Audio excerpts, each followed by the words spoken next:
All right, imagine this, having the power to rewrite history. That's the premise of Hulu's new buzzed-about miniseries, 11/22/63. And our girl Jill Martin met up with the hot Hollywood team behind the series. Hey, Jill. Hello. Hi. It was a Hollywood team, Yes. to say the least. Based on a best-selling Stephen King novel, the story follows a high school teacher who travels through time to stop the assassination of JFK. I met up with star James Franco, executive producer J.J. Abrams, and author Stephen King on their set in Toronto. Many Americans can tell you exactly where they were the day President John F. Kennedy was killed. I thought you didn't have any hobbies. Who do you think killed Kennedy? Most people think that Lee Harvey Oswald did it. Now a new series from Hulu, 11/22/63, explores the intriguing premise.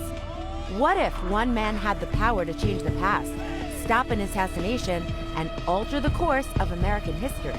It'll just be simpler if you go in like I'm asking. Go in the closet. Can you do me a favor and just walk into the closet? Based on the 2011 best-selling novel by Stephen King, a high school teacher, played by James Franco, travels back in time in an attempt to save Kennedy's life. What really makes 11/22/63 so powerful is the story, the details in the story of what it meant to be in this time. And action! It's issues of class and race that make being back in time, I think, so meaningful.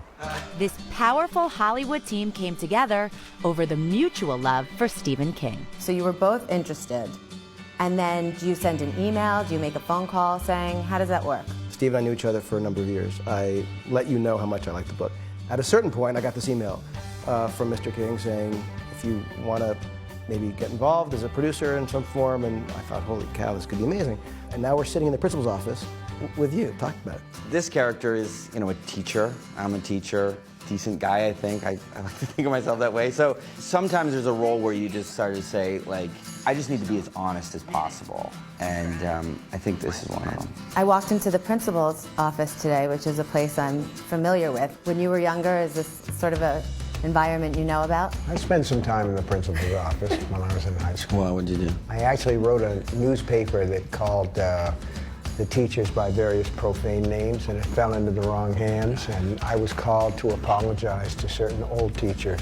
Did you do it? I did, because I didn't want to get suspended. If you had a rabbit hole in your life and you could go back to a time period, have you visualized something you'd go back to and want to change? At one point in my life, I'd say, yeah, I would go back and not do that movie. Now, in hindsight, years and years later, I realized, well, actually, that was great, because my life changed because of that. Not to give away the ending, but you published an alternate ending on the internet. Are we going to be surprised by the ending of this series?